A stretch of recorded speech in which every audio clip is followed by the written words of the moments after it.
உம்முடைய தகப்பனாருக்கு வருத்தமாயிருக்கிறது என்று யோசேப்புக்கு சொல்லப்பட்டது. அப்பொழுது அவன் தன் 2 குமாரராகிய மனாசேயையும் எப்ராஹீமையும் தன்னோடே கூட கொண்டு போனான்.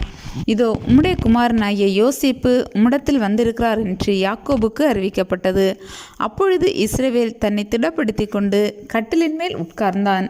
யாக்கோபு யோசேப்பை நோக்கி, சர்வ வல்லமையுள்ள தேவன் கானான் தேசத்திலுள்ள லூஸ் என்னும் இடத்தில் எனக்கு தரிசனமாகி என்னை ஆசீர்வதித்து, நான் உன்னை பலுகவும் பெருகவும் பண்ணி உன்னை பல ஜனக்கூட்டமாக்கி உனக்கு பின்வரும் உன் சந்ததிக்கு இந்த தேசத்தை நித்திய சுதந்திரமாக கொடுப்பேன் என்று என்னோடே சொன்னார்.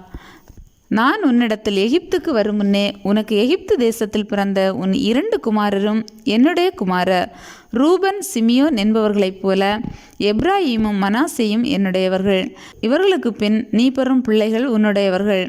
அவர்கள் தங்கள் தங்கள் சகோதரருடைய பெயரால் அழைக்கப்பட்டு அவர்களுக்குரிய சுதந்திரத்தில் பங்கு பெறுவார்கள். நான் பதானை விட்டு வருகையில் கானான் தேசத்தில் எப்ராத்தாவுக்கு கொஞ்சம் தூரம் இருக்கும்போது வழியிலே ராகேல் என்னண்டையில் மரணமடைந்தாள். அவளை அங்கே பெத்லகேம் என்னும் எப்ராத்தா ஊருக்கு போகிற வழியிலே அடக்கம் பண்ணினேன் என்றான். இஸ்ரவேல் யோசேப்பின் குமாரரை பார்த்து, இவர்கள் யார் என்று கேட்டான். யோசேப்பு தன் தகப்பனை நோக்கி, இவர்கள் இவ்விடத்தில் தேவன் எனக்கு அருளின குமாரர் என்றான்.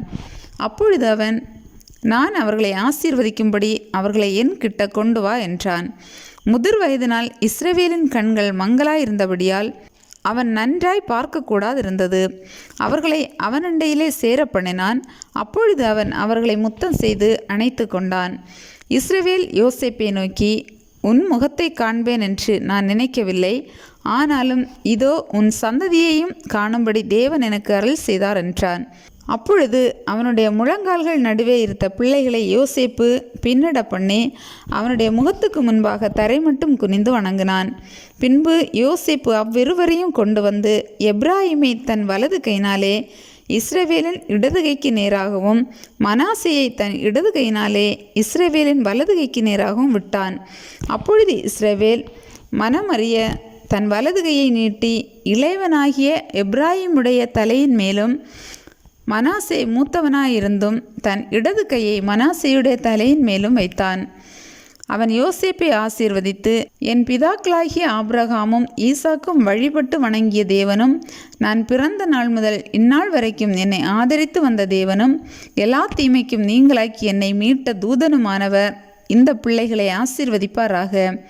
என் பேரும் என் பிதாக்களாகிய ஆபிரகாம் ஈசாக்கு என்பவர்களின் பேரும் இவர்களுக்கு இடப்பட கடவது.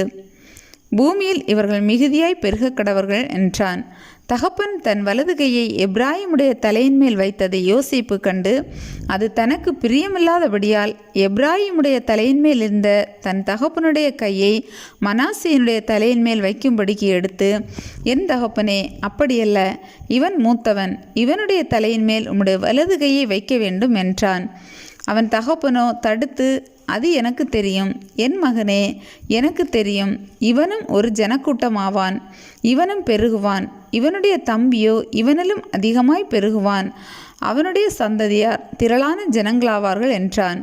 இவ்விதமாக அவன் அன்றைய தினம் அவர்களை ஆசீர்வதித்து, தேவன் உன்னை எப்ராஹீமை போலவும் மனாசேயைப் போலவும் ஆக்குவாராக என்று இஸ்ரவேலர் உன்னை முன்னிட்டு வாழ்த்துவார்கள் என்று சொல்லி எப்ராஹீமை மனாசேக்கு முன்னே வைத்தான்.